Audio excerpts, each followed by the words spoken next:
2024년 세움교회는 4주 동안 비전이라고 하는 주제로 함께 말씀을 나누었습니다.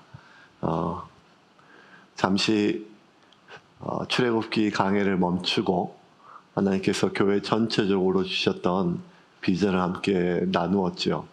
기억하시겠어요? 우리 첫째 주에 접골이라고 하는 제목으로 우리가 어긋난 온 세상의 사망에 가득 찬 사이비 접골론들처럼 우리가 빠지고 또 부서진 뼈들이 각기 자기들이 원하는 방식으로 어긋나게 맞추어진 이 뼈들을 오직 바로 맞추어야 되고, 그 바로 맞추는 것은 그리스도 예수 안에서 우리가 누구인지를 발견하는 것입니다. 사람들은 남들이 나를 어떻게 여기는 것도 중요하지만 사실은 내가 나를 어떻게 여기는 것에 따라 내 행동과 선택 그리고 삶의 질이 결정되지요. 그러므로 결국 가장 중요한 것은 내가 사람들 앞에 어떤 존재로 인정받기 위하여 나의 가치를 올리고 그리고 그렇게 인정받는 그런 삶이 아니라 그리스도 안에서 내가 누구인지를 발견하고 발견된 내 자신으로 온전히 나의 이유로 그렇게 살아가게 하는 것이 우리 첫 번째 주의 나눔이었습니다. 그렇게 해서 결국 하나님께서 우리에게 주신 소명은 무엇인가 하면 하나님이 우리를 하나님의 성전 삼는 것입니다. 성전은 두 개의 성전이 있습니다. 그럼 뭔가 하면 하나님은 나 자신을 성전 삼으십니다. 하나님은 내 안에 거하십니다. 그러므로 하나님은 나를 구원하여 하나님이 거하실 성전으로 만들어 가실 것입니다. 나의 생각, 나의 마음, 나의 욕구, 나의 가치관, 나의 삶의 수많은 선택들, 나라고 하는 한 사람을 예수 그리스도 안에서 성화시켜서 하나님이 거하실 성전으로 만들어 가실 것입니다. 또 하나, 하나님은 우리를 그렇게 만들어 가실 것입니다. 하나님은 내 안에 거하시고 우리 안에 거하십니다. 하나님이 거하시는 우리를 성경은 교회라고 지칭합니다. 그 교회는 그리스도를 통하여 자신이 누구인지를 깨달은 사람들이 예수 그리스도를 자신의 모든 선택의 기준, 자신의 머리로 삼고 그리고 우리는 다 그리스도 안에 한 자매이고 형제임을, 한 몸임을 우리가 고백하며 살아가는 교회 공동체, 그렇게 교회를 세워가게 되지요. 그러면 이 교회 그리고 또 나라고 하는 것에 있어서 가장 기초가 되는 것이 무엇인가 하면 내가 온전히 세워지고 또 교회가 온전히 나를 통해서 세워지고 이 모든 것의 기초가 되는 것은 결국 가정입니다. 하나님께서 가장 에덴 동산에서 천지를 창조하시고 가장 먼저 만드신 집은 가정이라고 하는 집입니다. 이 가정은 나의 안정감, 나의 행복함, 나의 어떤 그 최소한의 어떤 안락함을 위한 나의 욕망이 아니라 가정은 하나님을 위한 고귀한 어떤 목적, 헌신, 희생을 위하여 희생되어야 될 존재가 아니라 반대로 가정은 하나님이 나에게 주신 최우선적인 소명입니다. 그러므로 가정을 바로 세우는 것은 하나님이 내게 주신 첫 번째 소명입니다. 그 가정의 가장 기초가 되는 것은 가정의 두 기둥, 남편과 아내, 부부입니다. 하나님이 최초로 만드신 것은 아담과 하와 둘을 한 몸으로 하나 되게 하셨습니다. 그 하나 되게 하시는 하나님, 그 아담과 하와 그 부부됨. 그래서 여러분 둘째 주 뭐 벌써 까먹고 안 써먹죠. 집에 가서 이렇게 하라 그랬잖아요. 제가 아멘보다 많이 하라고 한 게 뭐죠? 괜찮아? 네, 애썼어. 또 뭐죠? 그렇구나.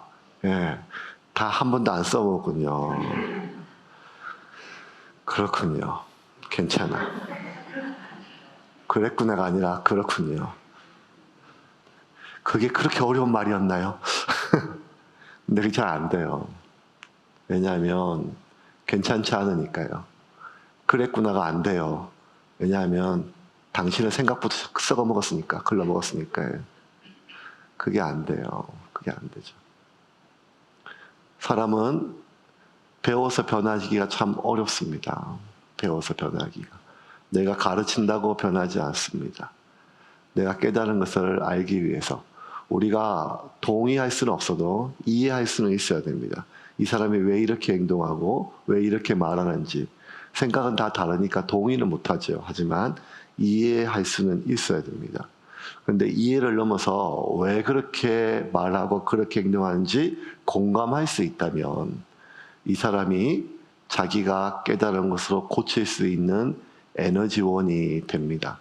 그런데 온통 우리 주변에 사이비 접고론들이 내 팔을 이렇게 흔들고 저렇게 흔들고 이렇게 흔들어야 된다, 이래야 행복해야 된다, 이렇게 부자 된다, 뭐 이런 말들 속에서 그렇게 가정이 온전히 설 수가 없죠. 그래서 우리가 부부라고 하는 제목으로 어떻게 이 부부가 온전히 세워질 수 있는지 둘째 주에 나누었습니다. 지난주 좋은 것이라고 하는 제목으로 자녀에 대해서 같이 나누었습니다. 사람은 자기가 주고 싶은 게 흘러가는 것이 아니라 내 안에 있는 것이 흘러간다는 것입니다. 예수를 믿는다는 것은 우리의 가치관이 변화되는 것을 넘어 우리의 욕구가 변화된다는 것입니다. 사람은 가치관대로 판단하고 가치관대로 살아가는 것이 아니라 결국 욕구들을 따라 결정되는 거죠. 그래서 우리가 예수를 믿고 성화된다는 것은 높고 고귀한 가치를 갖게 되고 그 가치를 위해서 내 의지력을 길러서 끊임없이 내 옛사람의 욕구는 여전히 세상의 욕구와 똑같지만 이 세상의 욕구를 내가 가지고 있는 가치관과 나의 의지로 이 세상적인 욕구를 누르는 것이 성화가 아니었습니다. 왜냐하면 성화는 결국 가치를 넘어 욕구가 변화되는 것입니다. 예수를 믿고 예수를 따르고 예수를 위하여 자기 십자가를 지는 것은 그 예수가 예수를 따라야 되기 때문에 예수를 따르는 것이 고귀한 길이기 때문에 그것이 정말 좋은 가치이기 때문에 그럴 것이 아니라 예수가 보화임을 발견한 사람만이 예수가 좋기 때문에 욕구가 예수기 때문에 예수를 따라가는 것입니다. 예수가 하나님의 아들이고 그 하나님의 아들이신 예수님이 나를 위하여 죽으신 것 그리고 나를 위하여 부활하신 것 그것을 믿는 사람은 구원을 받습니다. 하나님의 자녀가 됩니다. 그런데 우리는 하나님 우리에게 원하시는 것은 예수를 믿는 것을 넘어 예수를 만나는 자입니다. 예수를 만난 자를 넘어 예수를 누리는 자입니다. 예수를 누리는 자가 곧 하나님의 나라를 누리는 것이기 때문입니다. 가나안은 젖과 꿀이 흐르기 때문에 가나안이 아니라 그 땅으로 가야 애굽의 그 모든 가치관과 욕구를 끊어버리고 오직 하나님의 인도함으로 하나님을 즐거워하며 살아갈 수 있는 땅이기 때문입니다. 그러므로 천국은 하나님을 팔아 가나안에 들어가 하나님을 팔아 젖을 살 때, 하나님을 팔아 꿀을 살 때 내가 천국을 누리는 것이 아니라 내가 생각하는 그 천국을 팔아 하나님을 사는 것입니다. 내가 생각하는 그 젖을 팔아, 내가 생각하는 그 꿀을 팔아 하나님을 사는 것입니다. 만약 우리가 하나님을 살 수 없다면, 하나님을 누릴 수 없다면 젖과 꿀이 넘쳐 흐르는 가나안 땅에서 1000년 동안 하나님의 왕국으로 살았습니다. 하나님의 왕국으로. 하지만 그 결과가 무엇이죠? 결국 그들은 하나님을 누리는 법을 배우지를 못했습니다. 하나님의 능력으로 젖을 얻는 법은 배웠습니다. 하나님의 보호하심으로 꿀을 얻는 법은 배웠습니다. 하지만 그들은 젖맛도 보고 꿀맛도 보고 우유맛도 보았을지 모르지만 진정 하나님 맛을 맛보지 못했습니다. 너는 여호와를 알되 힘써 알라. 하나님을 맛보고 예수님은 우리를 위하여 죽으셨을 뿐만 아니라 예수님은 우리에게 내어주기 위해서 예수님은 예수 믿는 자를 천국으로 보내기 위해서 오셨지만 결국 예수님은 우리에게 내어주시기 위해서 오셨습니다. 예수님은 나를 먹으라 나를 마시라고 하였습니다. 천국은 하나님입니다. 하나님이 천국입니다.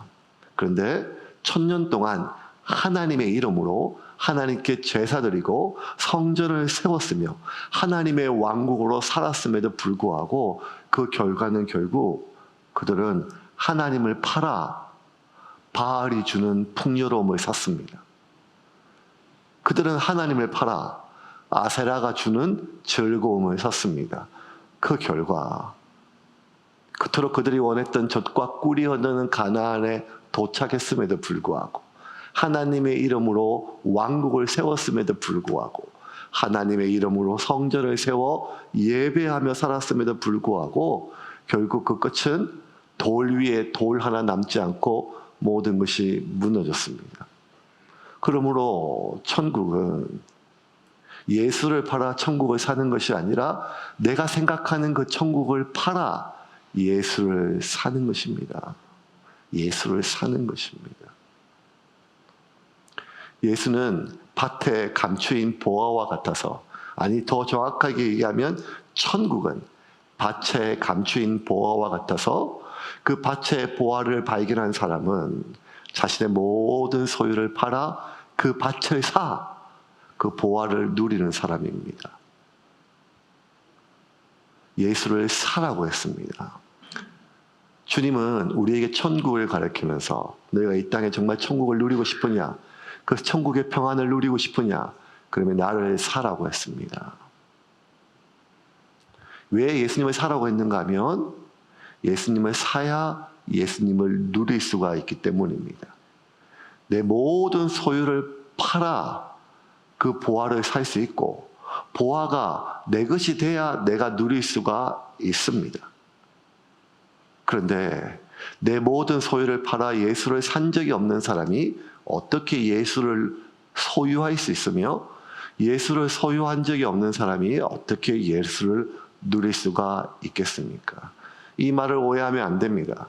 예수님이 하나님의 아들이시고 나를 위하여 죽으셨음을 믿는 것이 결코 가벼운 일이나 값어치 없는 일이 아닙니다. 우리는 그 믿음으로 구원을 받습니다. 그런데 그 구원이라고 하는 것이 이 땅에서는 겨우 견디는 것이고 저 천국을 바라보고 죽고 나서야 비로소 천국을 누리는 것이라고 주님은 한 번도 가르쳐 주신 적이 없습니다. 하나님은 가나안이든 구약이든 신약이든 이 땅에 살든 죽어서든 천국은 하나님을 온전히 누리는 것이 천국이었습니다. 천국은 지옥에 반대되는 개념의 천국이 아니라 하나님의 하나님 되심을 온전히 누리는 것이 천국이었습니다. 그래서 예수를 믿는 것을 넘어 우리의 모든 소유를 팔아 예수를 사야 됩니다. 그런데 예수를 살 수가 없습니다. 왜? 우리는 그게 돈이 됩니까? 라고 묻는 이 세상에서 오직 모든 판단의 기준이 예수가 아니라 나의 이익과 손해에 달려있기 때문입니다. 그래서 우리는 마음을 원인으로 돼 육신이 연약해서 예수를 부인하고 정직을 포기하고 돈 몇 푼 때문에 그 서류에 이것이 거짓임을 알며도 사인을 하고 이게 세상의 관행이기 때문에 그렇게 하는 것이 아닙니다. 우리는 본능적으로 사람은 더 좋은 것을 선택하는 것입니다. 우리가 그렇게 마음을 원인으로 육신이 연약하여 넘어지고 쓰러지는 것이 아니라 우리는 아직 예수가 얼마나 좋은지를 발견하지 못했기 때문입니다. 사도 바울은 날마다 그는 자신의 욕망을 억누르고 스스로를 채찍질하고 예수를 쫓은 것이 아니라 그는 예수를 만났고 예수가 어떤 분인지를 깨달았기에 자신의 모든 것을 배설물로 여기고 그 예수를 날마다 누리며 예수를 흘려보내며 평생을 살았습니다. 결국 초대교회로 돌아가자라고 하는 말은 초대교회의 어떤 그런 모토나 정신으로 돌아가는 것이 아니라 예수가 전부였던 사람들이 예수로 살아가는 삶의 방식으로 돌아가는 것입니다. 은과 금은 내게 없지만 나사렛 예수의 이름으로 일어나 걸어라 라고 선포했으며 그 선포의 능력으로 하나님의 능력을 이 땅에 실현시키며 살아갔던 이 세상의 찌꺼기와 같았고 만물의 아무것도 아니었던 연약한, 만약에 살아계신 하나님의 아들이 없고 만약에 천국과 지옥, 예수의 부활이 거짓이라면 내가 살아가는 이 모든 삶은, 나의 지금까지의 모든 삶은 이 세상에서 가장 비참하고 실패한 삶이라고 고백했던 사람처럼, 예수 빼고는 나는 아무것도 아니고 예수가 아니었다면 나는 정말 아무것도 아니라고 고백했던 그 초대교회의 삶으로 돌아가는 것입니다. 그런데 은밀하게 묻겠습니다. 여러분, 우리 예수 빼고도 너무 잘 살 수 있습니다. 그게 돈이 된다면, 그 사람들의 인정을 받는다면. 물론 마지막 죽을 때가 되면 예수가 필요하겠죠. 지옥이 두려우니까요.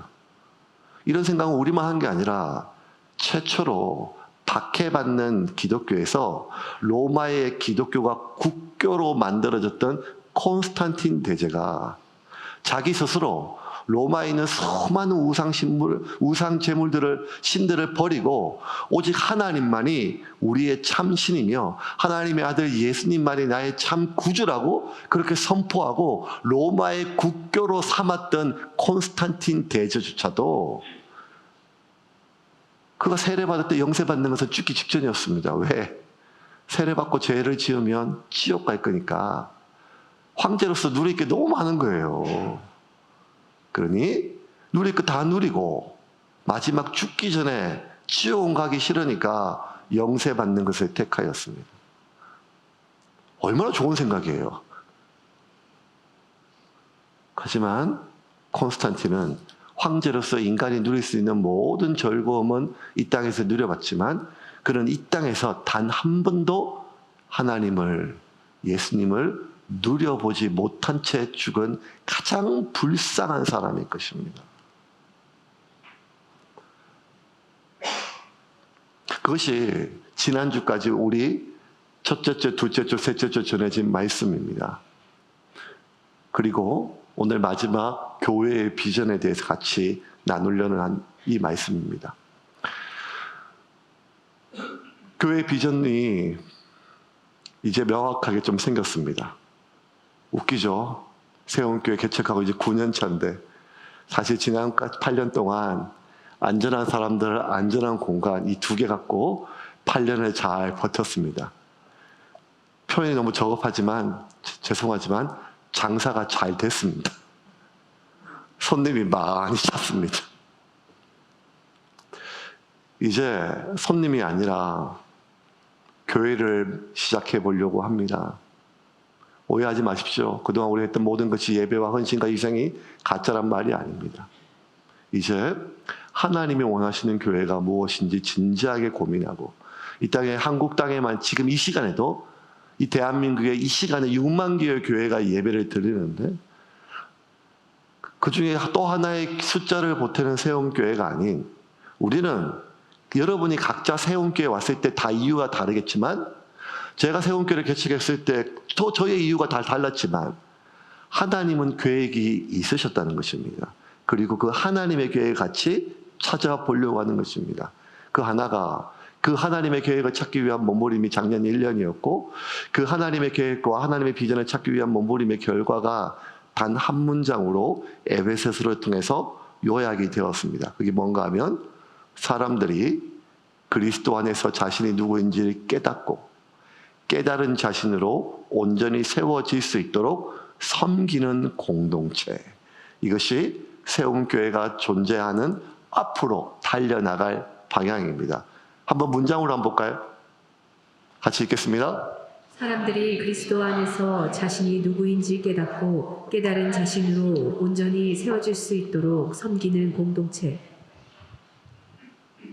이것이 이제 교회 비전입니다. 그렇다고 또 교회 주보에다가 막 올리고 앞에다 써놓고 이렇게 문장으로 캐치프레이즈로 할 게 아닙니다.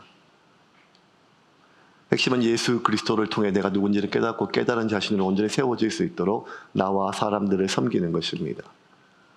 그런데 여러분, 사람들은요 굉장히 강한 욕구가 있는데 그게 뭔가 하면 자신의 상태를 인정받는 거예요. 분석받는 거예요. 그래서 이게 굉장히 장사가 잘 됩니다. 연초에 토종 비결도 보고 길가에 보면 사주, 뭐 타로 뭐 이런 것들, 2024년에 AI 시대에 사주 타로가 웬 말이에요? 그런데도 불구하고 나의 운명이 어떤 건지, 나의 삶은 어떤지, 병원 가서 나의 건강진단 받아서 나의 건강의 상태가 어떤지, 나의 IQ가 어떤지, 현재 나의 연봉이 어떤지, 내가 어디 이직하면 나의 지금 나는 어느 정도 수준인지 끊임없이 나의 장점이 단점이 뭔지 MBTI가 뭔지 나는 어떤 게 유행인지 도대체 나는 뭔지 알고 싶은 게 너무 욕구가 강해요. 그거 당연하죠. 왜? 나는 내가 파악이 돼야 내가 예측이 돼야 나의 다음 행동을 결정하게 되니까요. 근데 내가 나를 잘 모르겠고 내가 나의 상태가 잘 모르겠며 나의 자산과 나의 장점과 앞으로 내가 어디까지 갈 수 있으며 내가 어떻게 행복할 수 있는지 어떤 삶일지 잘 모르니까 자꾸 알고 싶어 하죠. 근데 여러분 하나님은 분명히 우리에 대해서 명확하게 얘기했어요. 뭔가 하면 우리는 이 세상에 태어나기 전에 이미 하나님이 세상을 만들기 전에 하나님은 저에 대한 계획이 있으셨어요. 여러분에 대한 계획이 쭉 있으셨어요. 작년 1년 동안 제가 세움교회에 대한 하나님의 비전이 무엇인지를 찾기 전에 이미 하나님은 처음부터 하나님은 하나님의 교회에 대한 당신의 몸에 대한 계획이 명확하게 세부적으로 있었단 말이에요. 그게 뭔지 아세요? 오늘 본문의 바울은 이렇게 이야기합니다. 1절입니다. 같이 읽겠습니다. 그러므로 주 안에서 같이 내가 너희를 권하노니 너희가 부르심을 받은 일에 합당하게 행하여. 너희가 부르심 받은 일에 합당하게 행하라는 거예요. 부르심을 받은 일이 있다는 거예요. 하나님이 분명히 나를 그렇게 만드신 목적이 있다는 거예요. 목적이 막연한 게 아니라 구체적인 계획이 있다는 거예요. 그 부르심에 합당한 일, 부르심 받은 일, 그걸 소명이라고 합니다. 쉬운 말로 설명하면 이 세상에 존재하는 모든 것은 각자 그 각자의 자리가 있다는 거예요. 자리가. 그 자리가 중요해요. 그 자리를 지키는 것이 소명이에요. 그 자기가 지원받은 목적에 따라서 그 목적에 맞춰 살아가는 것이 그게 거룩이란 말이에요. 여러분. 우리가 오해하고 있는 많은 이 성경적 용어 중에 또 하나가 뭔가 하면 거룩이라고 하는 용어예요. 거룩은요, 깨끗함을 상징하는 게 아니라 거룩은 있어야 될 자리를 지키는 것이 거룩이에요. 거룩에 대한 반대되는 개념이 죄잖아요, 죄. 그럼 죄는 일반적으로 더러움, 부정함, 이런 개념이 아니라 죄에 대해서 이제 세움교회 성도라면 죄에 대한 헬라어 원어가 뭔지 알잖아요. 하마르티아. 하마르티아가 뭐예요? 관역에서 벗어난 상태. 창이나 화살을 던지는데 그 관역에서 벗어난 상태, 있어야 될 자리가 아니라 있어야 될 자리를 벗어난 걸 상태가 죄라고 하는 거예요. 그러면 죄는 더러운 거, 부정한 거, 정결한 게 아니라 있어야 될 자리가 떠난 게 죄라는 거예요. 남편은 아내 옆에 있을 때 거룩하지 아내가 아닌 다른 여인 옆에 있으면 이게 부정하다는 거예요. 있어야 될 자리가 있다는 거예요. 있어야 될 자리. 그것을 벗어난 게 부정하고 거룩은 있어야 될 자리에 있는 거예요. 그러면 인류 최초의 죄, 아담이 범죄했을 때 하나님이 아담에게 맺던 말 1000마디, 그 1000마디가 여러분 기억나세요? 뭔지 아세요? 뭔가 하면 이거예요. 아담아, 내가 어디 있느냐? 천지를 창조하시는 하나님이 아담이 지금 어디 있는지 몰라서 아담에게 묻는 거예요. 아담이 자기를 가렸던 종이짝 같은 나뭇잎이 두꺼워서 하나님이 못 보시는 거예요. 아담이 숨었던 그 나무가 너무 거대해서 아담을 못 찾으시는 게 아니잖아요. 하나님은 아담이 어디 있는지를 알아요. 하나님이 아담에게 하셨던 아담아 내가 어디 있느냐라고 하는 것은 질문이 아니라 아담한테 스스로 깨우치는 거예요. 네가 지금 어디 있느냐는 거예요. 네가 있어야 될 자리가 거기냐는 거예요. 그러니까 거룩은 있어야 될 자리에 있는 것이에요. 죄는 있어야 될 자리를 떠난 것이 죄예요. 그러면 여러분, 내가 살인하고 간음하고 뭐 이런 죄만 죄가 아니라 여러분, 죄는 명확해요. 내가 소명이 있는데 그 소명의 자리를 떠난 게 죄란 말이에요. 하나님은 우리를 생존을 위해서 만드신 것이 아니라 하나님 우리의 소명을 위해 만드셨는데 좀 더 거룩하고 좀 더 믿음이 좋고 무언가 하나님 앞에 자신을 드린 사람만이 소명의 길을 가는 것이 아니라 이 땅에 하나님께 부름받은 모든 사람은 하나님의 소명의 길로 가야 돼요. 나는 그렇게 만들어졌으니까. 그렇지 않으면 그는 거룩의 자리를 떠나고 그것이 죄라는 거예요.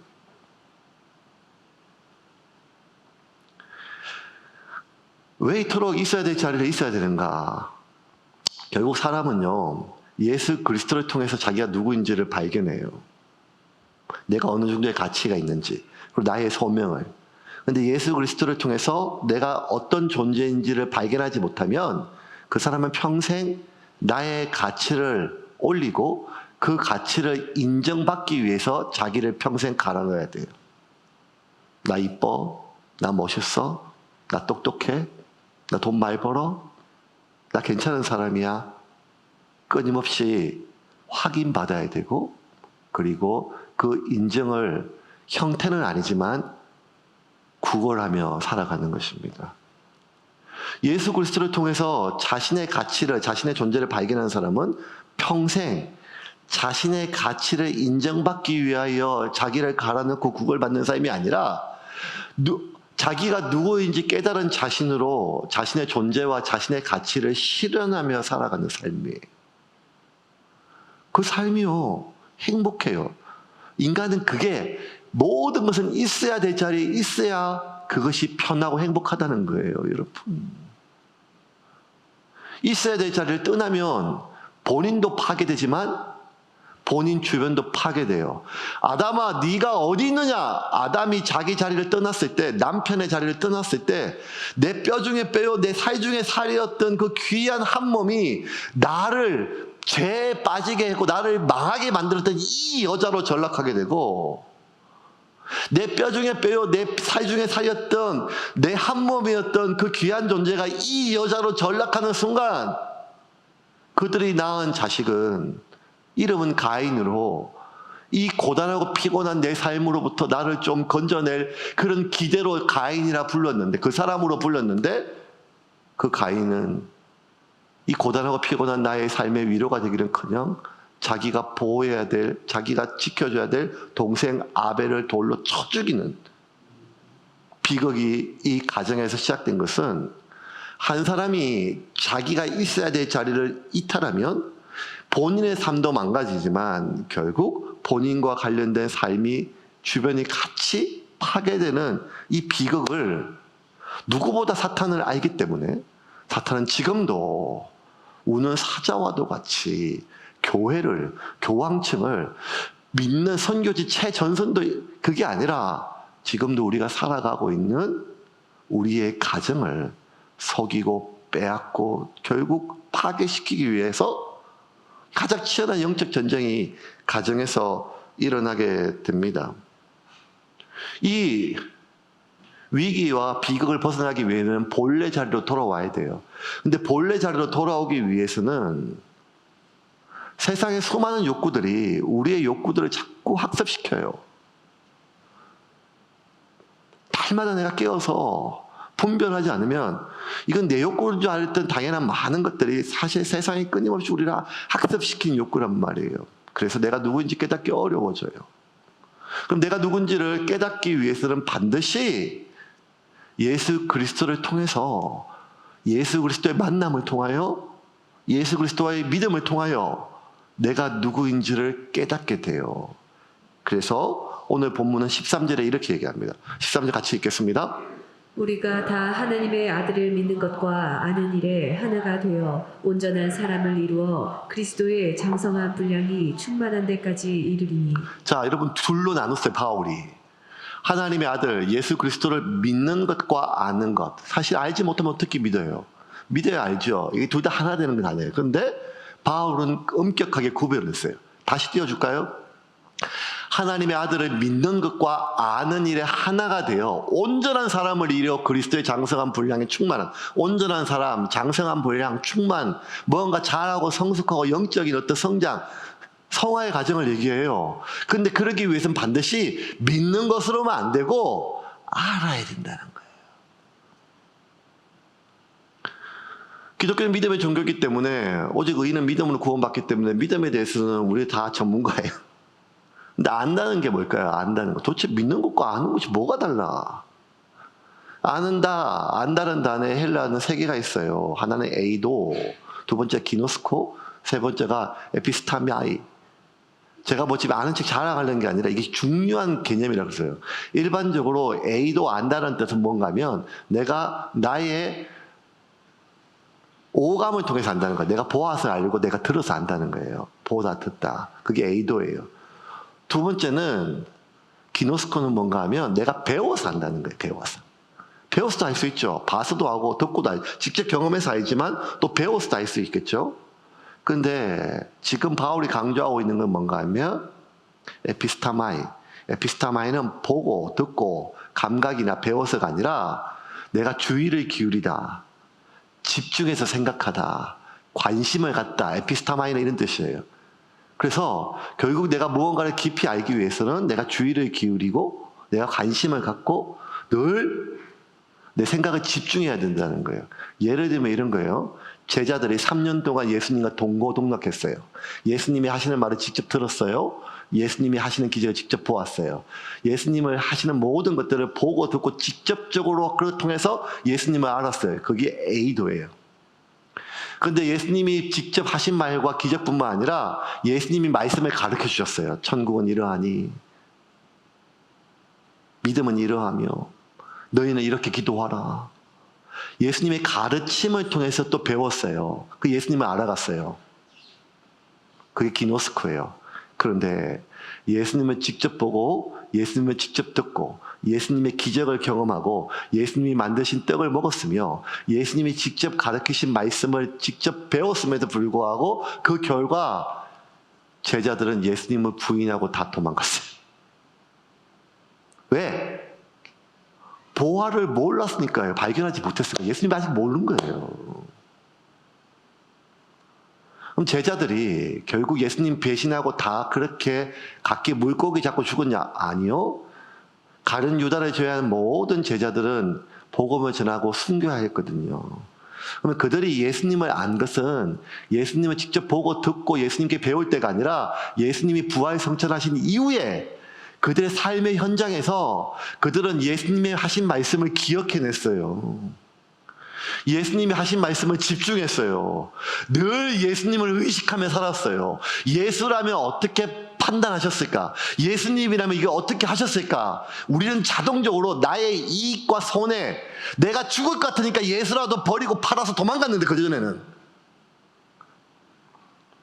예수에 대해서 집중해서 에피스타마이, 예수를 의식하고 예수님이 하신 말씀을 집중하고 생각하고 관심을 기울이고 주의를 집중하면서 그렇게 예수님이 돌아가시고 부활하신 이후에 예수님을 떠난 이후에 제자들이 예수님을 알아가기 시작했어요.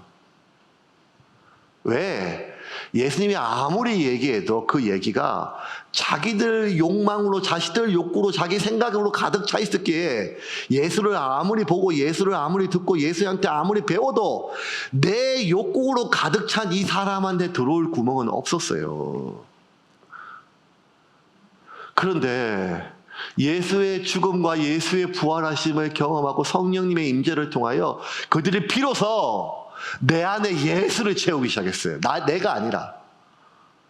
예수의 말씀과 예수의 그분의 생각과 예수의 가르침과 예수님이 만들고자 했던 나라와 예수님의 그 헌신과 희생과 자기를 자기의 욕구가 아니라 예수님으로 채우기 시작했을 때 어떤 일이 벌어졌는가 하면 예수님이라면 어떻게 하셨을까? 예수님이라면 이걸 어떻게 선택하셨을까?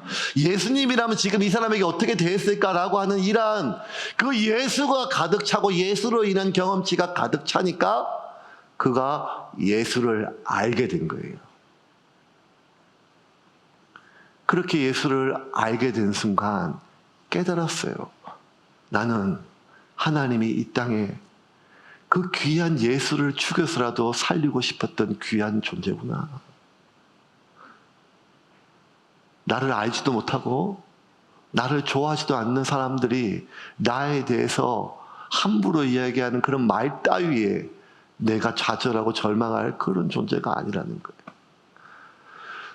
내가 그 예수를 통해서 이 땅에 해야 될 소명이 무엇인지 깨닫게 되자 제자들은 예수를 믿을 뿐만 아니라 예수를 알게 되자 예수의 제자의 삶을 비로소 시작할 수가 있었어요. 이때 중요한 건 여러분, 예수를 믿는 것이 결코 가벼운 게 아니에요. 예수를 믿어야 알 수 있어요. 여러분, 예수를 아는 가장 시작은 믿는 거예요. 내가 신뢰하지 않는 존재를 알 수 없어요. 내가 누구랑 10년을 살아요. 20년을 살아요. 20년을 살아도 도대체 이 인간, 내가 그 뭔 생각을 하는지, 도대체 이 인간이 누군지 내가 모르겠다 하는 사람이 있어요. 교회에서 10년을 같이 보내도 도대체 저 사람의 의도가 뭔지 아직도 모르겠는 사람이 있어요. 왜? 내가 누군가를 신뢰할 수 없으면 그 사람을 알 수가 없어요. 모든 알면 신뢰를 시작하러 되고, 예수를 아는 것은 예수를 믿음으로 시작이 되는 거예요. 그래서 믿음은 무엇보다 중요해요. 그런데 그것은 그 믿는 것이 완성이고 마지막이 아니라, 예수 믿고 끝난 것이 아니라 그 믿음이 출발이라는 거예요. 출발. 그 예수를 믿음으로 예수를 알아야 돼요. 나의 전 존재를 팔아 예수를 사야 돼요. 그렇게 내가 누구인지를 깨달으면 이제 내가 어떤 존재로 살아갈 수 있느냐, 내가 어떤 존재인지 깨달은 것과 내가 그 존재로 살아가는 것은 별개의 문제예요. 내가 팔이 빠졌는데 온갖 세상의 학습된 욕망들이, 사이비 적고론들이 내 팔에 이렇게 붙여놨어요. 근데 예수 그리스도를 통해서 너는 그런 존재가 아니라 너는 원래 이런 존재로 태어났어. 그러니 이렇게 살아. 이걸 깨달아도 내가 30년, 40년 이렇게 살고 살았는데 이게 갑자기 이게 맞구나 하고 이렇게 턴 다음에 이게 뼈가 부러지고 살이 찢어지죠. 그래서 이렇게 잘못된 가치관으로 이렇게 내가 이런 모습으로 내가 살았던 게 아니라 원래 나는 이런 모습으로 살아 태어난 것을 깨닫는 순간 이제 이렇게 하기 위해서 내 의지만으로 안 되고 끊임없이 옆에서 내 팔을 교정해 주는 거예요. 일로 돌아가고 싶어도 아니야. 너는 그런 존재가 아니야. 너는 귀한 존재야. 너는 생존이 아니라 하나님의 소명이 있어. 라고 계속 팔을 교정해 줘야 돼요. 그 최초의 교정은 어디서 일어나냐면 가정에서 부모가 자녀에게 해줘야 되는데, 여러분, 하나님은 우리의 필요를 채우지 욕구를 채우는 게 아니란 말이에요. 근데 많은 부모가 자기가 생각해서 좋은 것을 아이들에게 심으려고 해요. 아니라는 거예요, 여러분. 왜 자꾸 하나님의 역할을 대신해요? 인간은 좌절을 통해야 성장한단 말이에요. 좌절을 통하지 않고 성장하는 인간이 없어요. 그런데 내 새끼 눈에 눈물 날까봐, 내 새끼가 서러울까봐 그걸 못 견뎌가지고 성장할 수 있는 모든 기회를 부모가 박탈해요. 그렇게 키워봤자 뭐 하는가 하면 결국 자기 자신의 욕구만 하는 이기적인 인간으로 전락해요. 그가 아무리 높고 높은 자리를 차지한다 할지라도요. 부모가 하나님의 역할을 대신하면 안 돼요. 하나님이 누군가를 태어나게 하셨다면 그거는 하나님의 것이에요. 하나님이 지켜주세요. 하나님께 던져야 돼요. 어느 순간에는 탯줄을 끊고 저 나일강에 던지듯이 이제 하나님이 책임져 주세요라고 해야 되는데 10살, 20살, 30살이 넘어도 여전히 뱃속에서 연결된 탯줄로 어떡하냐 안절부절 못하는 부모가 얼마나 많아요. 그게 나쁘다는 것이 아니라 내가 생각하는 좋은 것이 내 자식에게 좋은 것이 아닐 수 있다는 것입니다. 결국 하나님이 원하는 방식으로 우리가 자라기 위해서는 우리가 옆에서 함께 교정해 줄 사람들이 서로 필요합니다. 그래서 바울은 오늘 본문의 11절부터 13절까지 이렇게 얘기합니다. 교회의 존재의 목적, 교회의 존재의 이유는 이것입니다. 11절부터 13절입니다. 그가 어떤 사람은 사도로, 어떤 사람은 선지자로, 어떤 사람은 복음 전하는 자로, 어떤 사람은 목사와 교사로 삼으셨으니 이는 성도를 온전하게 하여 봉사의 일을 하게 하며 그리스도의 몸을 세우려 하심이라. 우리가 다 하나님의 아들을 믿는 것과 아는 일에 하나가 되어 온전한 사람을 이루어 그리스도의 장성한 분량이 충만한 데까지 이르리니. 자, 11절 보면 하나님께서 우리에게 교회 안에서 다양한 직분으로 세우세요. 사도로, 선지자로, 복음 전하는 자로, 어떤 사람은 목사와 교사로 다. 왜? 성도를 온전하게 하기 위함이에요. 그래서 봉사의 일을 하게 하며 무엇인가 하면 그렇게 우리가 서로 섬기는 거예요. 팔을 잡아주고 뒤틀린 다리를 잡아주면서 세상이 그렇게 찌그러진 얼굴로 너는 이렇게 생겼어라고 하는 것을 다 치우고 성경의 가치관으로 하나님의 거울로 너는 이런 존재라고 보여주면서 계속 팔과 다리를 뒤틀린 가치관과 욕구를 교정시켜줘야 되는데 왜 그렇게 하는가 하면 봉사의 일을 하기 위해서. 두 가지예요. 내가 누군가를 그렇게 봉사함으로 그를 교정시켜 줄 뿐만 아니라 내가 누군가를 그렇게 봉사함으로 내가 교정이 돼요. 기억하세요, 여러분. 어쩌면 너무 우리는 나의 시간을, 나의 삶을 빼앗기는 것에 있어 너무 과민해 있어요. 물론 어느 조직이든지 20% 헌신된 사람이 나머지 80%의 삶을 이끌어요. 이 파레토의 법칙은 교회도 마찬가지예요. 20%의 사람의 헌신이 나머지 80%의 향유를 지탱해요. 근데 여러분, 우리가 교회 안에 심신의 안정을 위한 종교적 서비스를 받으러 온 것이 아니라는 거예요. 만약 그런 분이 있다면 오늘 이 시간부터 세움교회에서 버티기가 힘들 겁니다.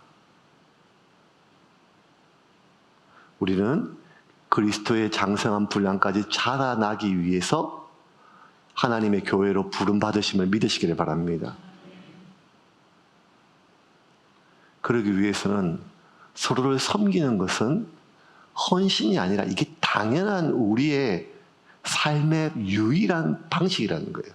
나의 시간을, 나의 물질을, 나의 에너지를. 그렇게 우리는 누군가를 섬기고 누군가를 교정시켜주고 나 역시 그렇게 그리스도 안에서 깨달은 나 자신으로 온전히 교정되어 살아가는 것입니다.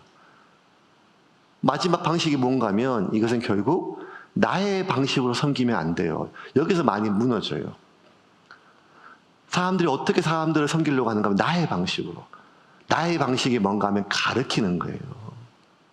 여러분, 가르쳐서 해결되지 않습니다. 바울은 명확하게 우리가 어떤 방식으로 교회 안에서 서로 섬겨야 되는지를 이렇게 얘기합니다. 2절과 3절 같이 읽겠습니다. 모든 겸손과 온유로 하고 오래 참음으로 사랑 가운데서 서로 용납하고 평안에 매는 줄로 성령이 하나 되게 하신 것을 힘써 지키라. 고린도 교회가 그토록 영적으로 충만한 은사가 있음에도 불구하고 교회가 난리가 나고 쪼개진 가장 큰 이유는 각각 자신의 방식으로 섬기려 했기 때문이에요. 바울은 명확하게 얘기를 해요. 모든 겸손, 온유로 하고 오래 참음으로 하고 사랑 가운데 서로 용납하고 평안에 매는 줄로 성령이 하나 되게. 여러분, 이게 바울의 방식이고 하나님의 방식입니다. 왜? 하나님은 나를 오래 참으셨습니다. 하나님은 우리를 오래 참으셨습니다. 계속 띄워주세요. 어떤 톤이에요? 겸손, 온유, 오래 참음, 사랑, 서로 용납, 수용, 하나 되게 하는 것. 화평입니다. 언제 화평이 깨어지는가 하면 다 하나님을 위한 일이고 다 교회를 위한 일이지만 가르치려고 할 때 자기의 목소리가 높아질 때 결국 깨어져요. 섬김을 통해서만 변화될 수 있습니다. 이게 지난 8년 동안 세움교회가 진행되었던 방식입니다. 때로는 우유부단하게 느껴질 수 있습니다. 때로는 원칙 없는 것처럼 느껴질 수 있습니다. 근데 웃기는 거 아세요, 여러분? 사람들이 자신에 대해서는 한없이 관대하기를 원하고 남에게 대해서는 엄격하기를 바라요. 아닙니다. 만약 하나님께서 우리를 원하시는 것이 있다면 우리가 그리스도의 장성한 분량으로 성장하는 것인데, 그 성장하는 것은 가르침을 통해서 이루어지는 것이 아니라 온유와 겸손과 수용과 섬김을 통하여 우리가 각각 서로가 서로를 섬김으로 하나님의 귀한 공동체로 그리스도의 장성한 분량으로 온전한 그리스도인으로 자랄 줄을 믿으시길 바랍니다. 말씀을 정리하겠습니다. 교회가 2016년 1월 첫째 주에 세운 교회가 시작이 됐습니다. 라떼는 얘기하는 게 아니라 교회가 시작할 때 죄송하게 교회에 명확한 비전이 없었습니다. 솔직한 마음이었습니다. 그것은 어떤 접근 동기보다 회피 동기가 제 안에 많았기 때문입니다. 20년, 30년 교회에서 부교육자 생활하면서 교회에 대한 회의가 참 많았습니다. 이게 교회의 최선이었는가? 하나님의 이름을 얘기하지만 선교, 구제, 희생 그걸 얘기하지만 그 선교 작가가 중요한 게 아니라 우리 교회가 하는 선교가 중요하더라고요. 우리 교회가 하는 구제가 중요하더라고요. 그러면 또 귀하죠. 그래서 자꾸만 어떤 접근 동기, 이런 교회를 하면 좋겠다가 아니라 이렇게는 하면 안 되겠다라는 회피 동기가 생기더라고요. 그게 뭔가 하면 위선, 거짓입니다. 그리고 분쟁, 서로 정죄, 가장 안전하지 않는 교회, 가장 안전하지 않는 사람들. 그래서 시작했을 때 유일하게 만든 게 그랬던 간판이 안전한 사람들, 안전한 공간입니다. 최선을 다했습니다. 많은 사람들이, 정말 귀한 분들이, 목사의 수준을 훨씬 더 뛰어넘는 성숙한 분들이 교회에 오셔서 자리를 잘 지켜주시고 섬기고 봉사해서 교회가 여기까지, 이게 부흥이라면 부흥에서 잘 왔습니다.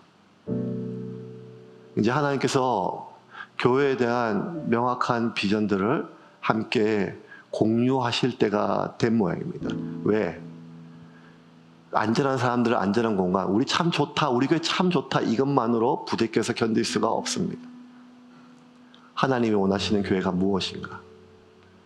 이 땅의 6만 개 교회 중에 또 하나의 교회가 아니라 하나님께서 세운 교회 주셨던 명확한 사명이 있을 것인데, 그것이 무엇인가 하면 우리가 얼마나 많은 헌신을 하고 얼마나 많은 구제를 하고 우리가 얼마나 많이 선교를 하고, 이게 아니라 예수의 이름으로 하는 것입니다. 우리 교회가 아니라 예수의 이름.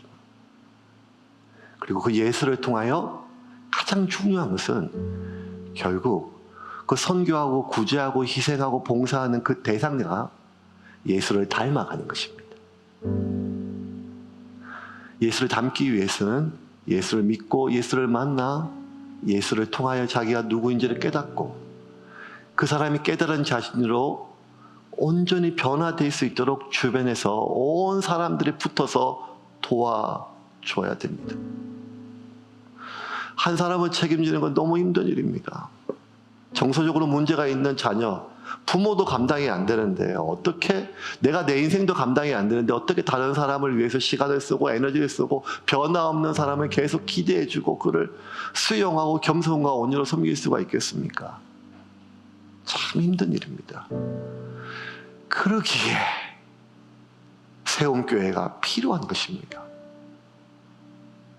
하나님이 우리를 부르시는 이유는 내가 편하게 예배드리고 마음의 평안함을, 안락함을 누리는, 정서적 안락함을 누리고 오늘 저녁에도 푹 잘 수 있는 종교적 서비스와 마사지를 제공하는 평안한 교회가 되기 위함이 아니라, 때론 뼈가 어스러지는 아픔을 겪더라도 뼈를 교정하고 나의 가치관을 교정하며 나의 내면의 욕망이 얼마나 세속적인 욕망임을 드러나, 우리 서로 이렇게 완전하지 않지만 우리가 가야 될 방향이 무엇인지 깨닫고 온갖 어그러지고 뒤틀려진 몸과 마음과 영혼으로 가득한 이 세상 속에서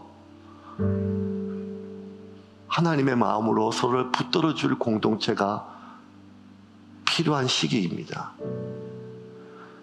그 사명을 감당한 유일한 교회가 세운교회란 말이 아닙니다. 우리는 그저 다른 교회 중에 하나일 뿐입니다. 단지 우리는 우리 교회의 사명을 알고 이제 가기로 결정을 하였다는 것입니다.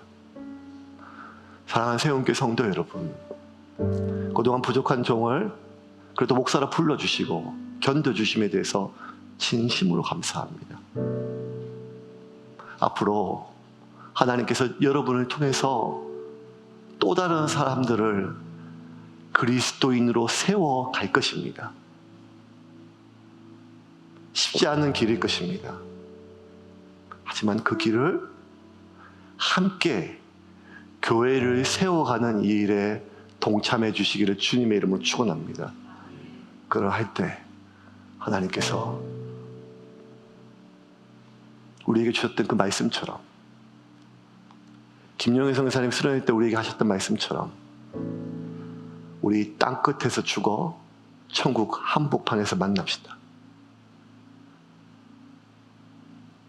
마음을 다해서 하나님이 내 전부가 되기 위하여 몸부림치며 전부 되신 하나님 때문에 누군가를 섬기는 일에 나를 아까워하지 않는 그 삶으로 여러분을 초대합니다. 그렇지 않은 자기중심적인 사람은 이제 교회를 떠나게 될 것입니다. 그 어려움을 우리가 견뎌내며 하나님 앞에 함께 교회를 세워가기를 주님의 이름으로 축원합니다.